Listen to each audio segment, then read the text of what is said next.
El Cordero Pascual apunta al sacrificio real del Mesías, quien es el Redentor del mundo entero. Cristo tuvo que morir por la humanidad para que los que crean puedan vivir. Cristo es nuestra Pascua, que fue sacrificado por nosotros. Como el Cordero sin mancha, el pan sin levadura también simbolizaba a Cristo sin pecado.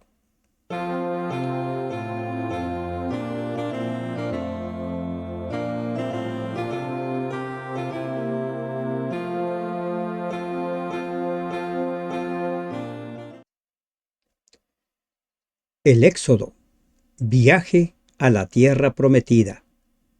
Bendito Padre que estás en los cielos, al ingresar al estudio de la lección 5, la Pascua, te rogamos, Señor, que nos guíes a lo largo de este estudio, que cada versículo de tu palabra nos hable claramente.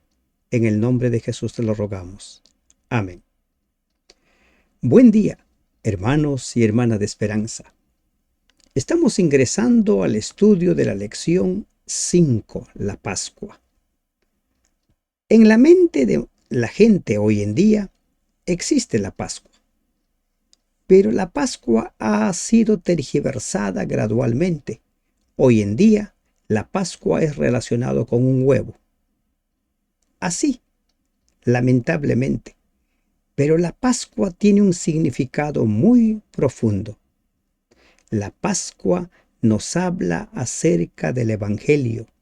La Pascua nos habla acerca de cómo Dios nos libera, de cómo Dios nos salva. Vamos a memorizar Éxodo 12, 26 y 27. Tómese unos minutos para memorizar. Y cuando sus hijos les pregunten qué significa esta ceremonia, ustedes responderán: es el sacrificio de la Pascua del Señor, cuando Él pasó matando a los egipcios y no entró a las casas de los israelitas salvándolos. Luego el pueblo se inclinó y adoró. La Pascua sería transmitida de generación en generación y cada generación debía internalizarla de tal forma que debía contarlo como si fuera su propia experiencia. ¿Cuál es el objetivo del estudio de esta lección? Estudiar las consecuencias de la negativa de Faraón de someterse a Dios a pesar de las evidencias. Las consecuencias de resistirse a Dios a pesar de las evidencias. Y lamentablemente, esa triste verdad lo vemos repetirse de generación en generación, de autoridad en autoridad, de persona en persona. Hay mucha gente que tiene mucha evidencia de Dios, de su existencia, de su evangelio, pero se niegan a someterse a Él, se niegan a aceptarlo como el Señor de sus vidas. Hemos estudiado hasta aquí 9 plagas, desde las leves, las graves y las muy severas. La 10ª plaga afectó a toda familia en Egipto, pero a toda familia que se negó a seguir las instrucciones de Dios. Durante esas 9 plagas, Dios reveló su mensaje. El mensaje era claro: cree en su palabra. Como dice el libro de Hechos, hay que creer en el Señor para ser salvo, para tener vida. Fue en realidad una prueba de fe lo sucedido en la Pascua. La fe que fue probada no solo de los egipcios, si creían o no creían tras haber visto tantas evidencias, sino del propio pueblo de Dios, porque se haría algo que, si aplicamos la lógica, no tiene sentido. ¿Cómo es que matar un animal, untar con su sangre dinteles y postes de la puerta, nos va a salvar de la muerte? Todo lo que se relaciona con Dios está cargado de fe. Por eso dice el libro de Hebreos capítulo 11, sin fe es imposible agradar a Dios. Nuestro estudio está dividido en 5 temas: el aviso, el anuncio de la última plaga, la preparación para hacer frente a esa última plaga, el significado de la sangre y la levadura, el recordar y enseñar, transmitir a las siguientes generaciones lo que se vivió, y propiamente la 10ª plaga, los juicios de Dios que se derramaron sobre Egipto. En relación a esta 10ª plaga hay muchas preguntas, hay muchos porqués. Y tratemos de que la palabra de Dios nos vaya respondiendo. El Señor dijo a Moisés: todavía voy a traer otra plaga sobre el faraón y los egipcios. Después de esto, el faraón no solo va a dejar que salgáis, sino que él mismo os echará de aquí. Dios anuncia la 10ª plaga. Esa 10ª plaga abriría las puertas del Éxodo, abriría las puertas de Egipto. Entonces el pueblo de Dios saldría. Miren, el Éxodo, nosotros siempre lo hemos escuchado y lo entendemos como la salida del pueblo de Israel. Pero ¿sabían ustedes que muchos israelitas hubieran querido no salir de allí? Salieron porque fueron echados por los mismos egipcios. Tras los 3 días de oscuridad, Faraón se enojó contra Moisés y le prohibió volver a palacio. Se rompe la relación entre el faraón y Moisés. El faraón amenaza con quitarle la vida a Moisés si es que se vuelve a presentar ante él. Y Moisés acepta las palabras del faraón y se retira. Moisés no podía obedecer la orden del faraón. ¿Y por qué? Cuando el faraón le dice que se retire, se retira. Pero cuando Dios le da la orden de ir y anunciar, él va y anuncia. A esto nosotros lo llamamos: es necesario obedecer a Dios antes que a los hombres. Pero en un primer momento, Moisés se retira. Y eso nosotros lo leemos en la palabra, donde Moisés le dice que así sea. En su rol de Dios para Faraón, Éxodo 7:1, Moisés debía advertirle de lo que estaba por hacer. Amós 3:7 nos dice que no hará nada el Señor sin que lo revele a sus siervos los profetas. Y esa enseñanza que se declara en Amós 3:7 debe servirnos a nosotros para entender que no hay interpretación privada en las Escrituras. Dios a su momento revelará su palabra, sus misterios, anunciará sus profecías, si es que aún faltan algunas antes de que Cristo venga.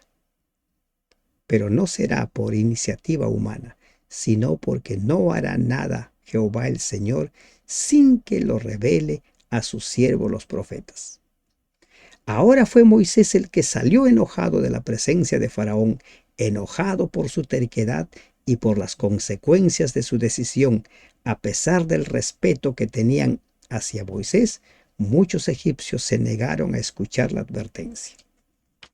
Recuerden que cuando Dios manda a Moisés que vaya a Egipto para sacar a su pueblo, Dios le anunció claramente a Moisés que lamentablemente el faraón recién abriría las puertas cuando muere el primogénito. Y eso lo encontramos en el capítulo 4, versículo 23. Ya te he dicho que dejes ir a mi pueblo, a mi hijo, para que me sirva, mas no has querido dejarlo ir. He aquí, yo voy a matar a tu hijo, tu primogénito. A veces nosotros necesitamos llegar a lo más profundo. A veces necesitamos complicar las cosas para recién ceder. ¿Cuántos dolores, cuántas lágrimas pudieron haberse evitado si el faraón hubiera reconocido y aceptado a Dios? ¿Cuánto? Nabucodonosor, tras sus dos primeras negativas, aunque desde la primera visión reconoce que Dios es Dios, pero en el tercer encuentro Nabucodonosor confiesa que Él es Dios. El faraón, después de 5 plagas, no quiso abrir su corazón al Señor.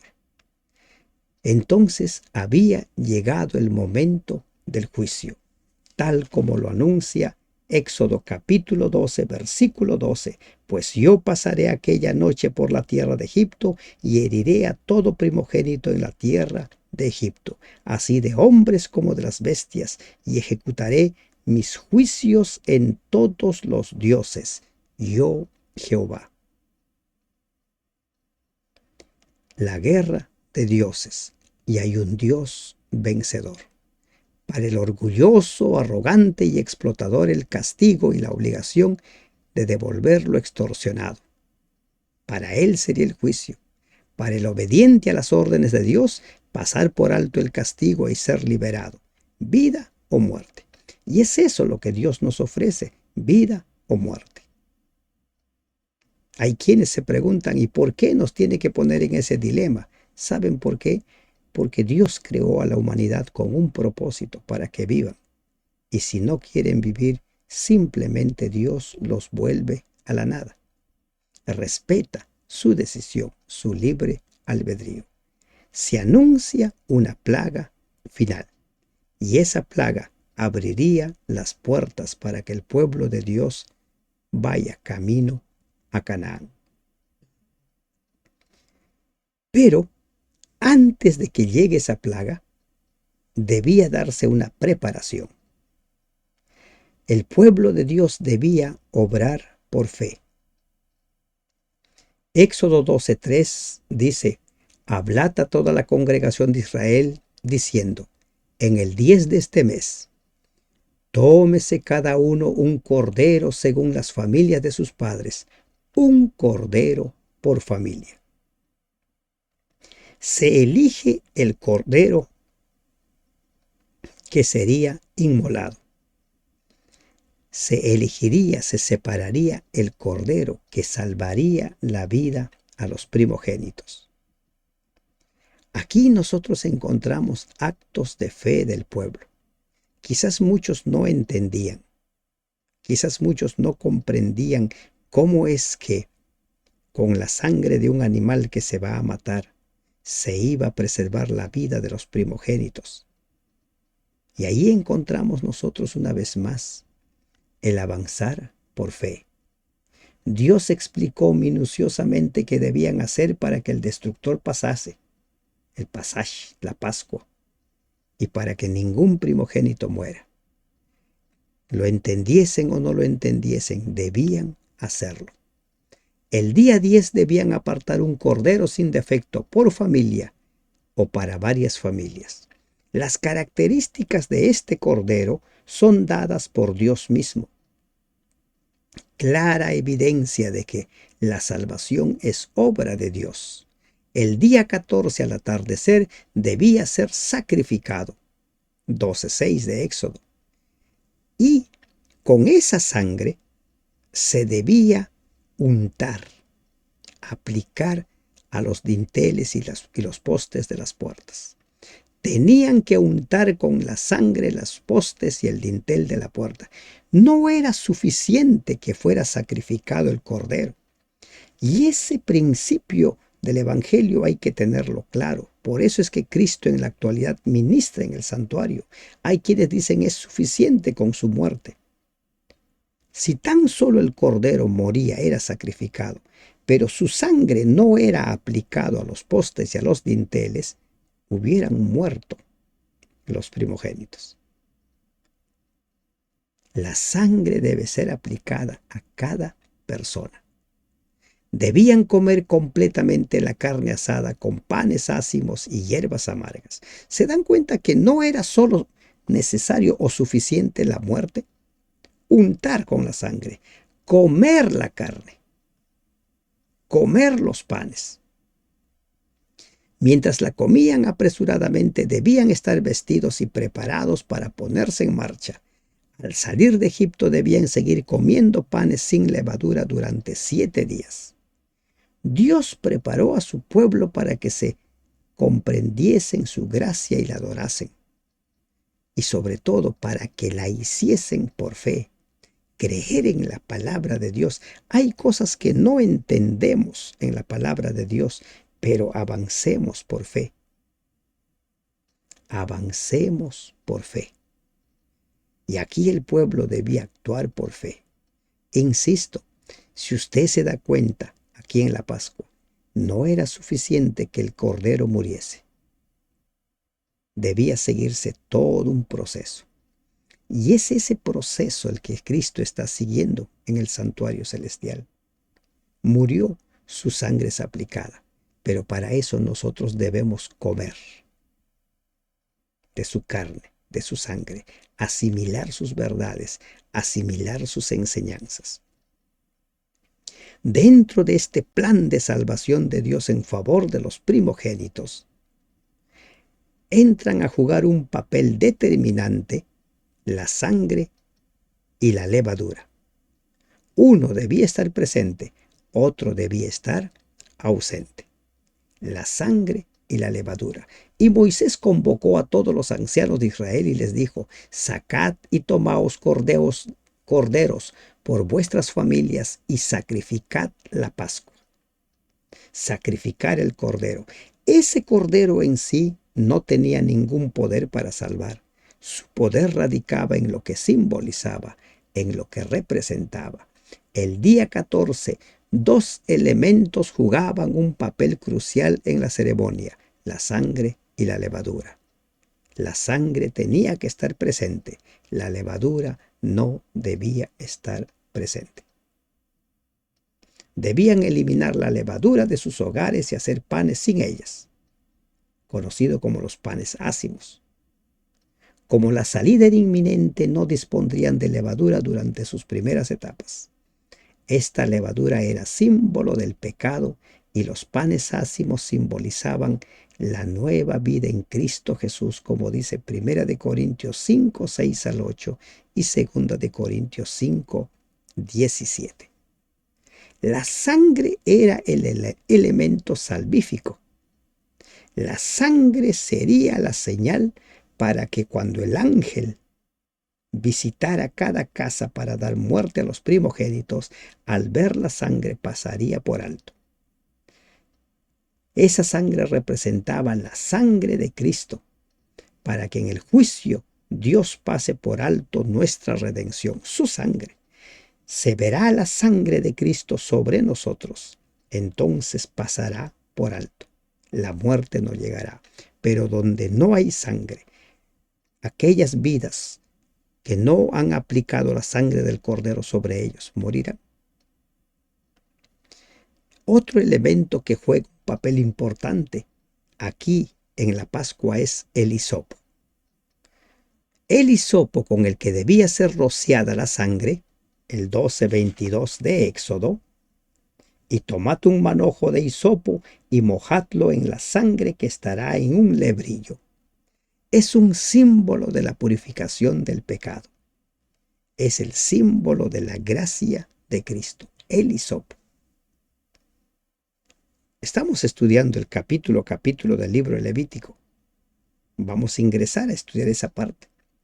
En cada capítulo de la Biblia usted tiene que encontrar el Evangelio, tiene que encontrar a Cristo.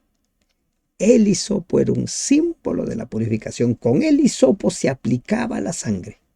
Y si no se aplicaba la sangre, no había protección. El ángel no pasaría y la muerte estaría en esa familia. Tras esta experiencia, ahora la orden es que esa experiencia debía ser transmitida de generación en generación. Guardaréis esto por estatuto para vosotros y para vuestros hijos para siempre. Esa experiencia debía ser asimilado de tal manera, interiorizado, que cada generación contaría a la siguiente generación como si fuera su propia experiencia. Antes de sacarles de Egipto, Dios les enseñó a las familias hebreas a preservar su historia, narrándola cada año a sus hijos. Éxodo 12, 24 al 27. Y además, aquí encontramos otro acto de fe. ¿Cuál es este? Todavía estaban en Egipto, pero ellos ya lo daban como que ya sucedió. Se consumó la liberación. La Pascua sería de ahí en adelante una fiesta familiar, una ocasión para que los padres transmitiesen a sus hijos el conocimiento de Dios.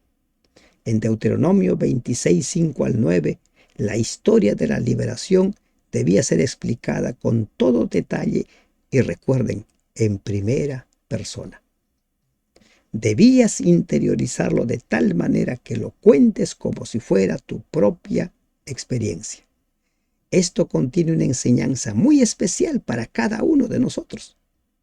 ¿Cuál es esta? Debemos transmitir nuestra fe a nuestros hijos como una experiencia viva. Es nuestra experiencia, nuestra vivencia. No es la fe de nuestros padres, no es la fe de los pioneros, es nuestra experiencia, nuestra fe. Debemos inclinarnos junto a ellos y adorar. Esta es la forma de transmitir esta herencia bendita, esta herencia de vida. Tras los preparativos, tras el anuncio, tras todo lo que se ha dicho al pueblo, entonces ahora se consuma el juicio divino, se derrama la 10ª plaga. Lamentablemente, murieron los primogénitos. ¿Cuánta luz tuvieron los egipcios? Muchísima. ¿Cuántas evidencias tuvieron de lo que Dios había dicho? Mucha. ¿Debían creer en su palabra? Sí. Recuerden, en la plaga de los granizos, muchos se salvaron porque creyeron, egipcios. En la plaga de los ganados, de la misma manera, salvaron los suyos porque creyeron a la palabra de Dios. Y con seguridad que muchos egipcios salvaron a sus primogénitos, sumándose al pueblo de Dios. Pero la gran mayoría decidió no creer. Aconteció que a medianoche Jehová hirió a todo primogénito en la tierra de Egipto, desde el primogénito de Faraón que se sentaba sobre su trono hasta el primogénito que cautivó, del cautivo que estaba en la cárcel, y todo primogénito de los animales. Cuando se desate el juicio de Dios caerá sobre todos, sin distinción de clase alguna. Todos tendrán que responder por su respuesta a la invitación divina, al llamado de Dios. Faraón había ordenado matar a todos los niños hebreos sin excepción. Dios determinó la muerte condicional solo de los primogénitos. En todo caso, donde se untó la sangre del cordero, hubo al menos un redimido. Pero donde no se untó, hubo al menos un muerto. La sangre era la señal de protección de vida. Los juicios de Dios habían caído con toda su fuerza sobre los dioses egipcios, de los cuales Faraón era el representante. Y Faraón sufrió en carne propia su negativa a obedecer a Dios, su negativa a someterse a Dios. Ningún dios egipcio alzó su mano para ayudar. Ni Faraón mismo pudo hacer nada para evitar el desastre. Entre los dioses derrotados en esa 10ª plaga, encontramos nosotros al mismo Faraón, porque él se consideraba un dios. Pero también en esa ocasión fue derrotado Heket, una diosa que asistía a las mujeres en parto, Min, la diosa de la fertilidad, Isis, la diosa protectora de los niños. ¿Y cuántos dioses fueron derrotados que no pudieron hacer nada? Al igual que ocurrió con Faraón, nuestro pecado puede afectar negativamente a otros, pero como ocurrió con Moisés, nuestra fidelidad y firmeza pueden salvar a muchos. Los juicios de Dios anunciados. Dios no hace nada sin anunciarlo. Antes de la 10ª plaga, se anunció lo que iba a suceder y Faraón tuvo la oportunidad de aceptar, pero no quiso. Tus decisiones acarrearán consecuencias para vida o para muerte. ¿Qué hemos aprendido en esta lección? El aviso. Dios anuncia que viene una plaga. La preparación. Cómo prepararnos para hacer frente a esa plaga devastadora. El significado de la sangre y la levadura. La levadura, símbolo de pecado. La sangre, signo, símbolo de vida. Y la experiencia debía ser contado en primera persona. Los juicios de Dios se derramaron sobre Egipto. Los juicios de Dios también se derramarán sobre el mundo entero. Y cuando llegue ese día, que nuestros primogénitos y nosotros estemos bajo el cuidado de Dios. Una sola cosa debemos hacer: aplicar la sangre de Cristo a nuestra vida. Entonces habremos pasado de muerte a vida. Que Dios te bendiga. Amén.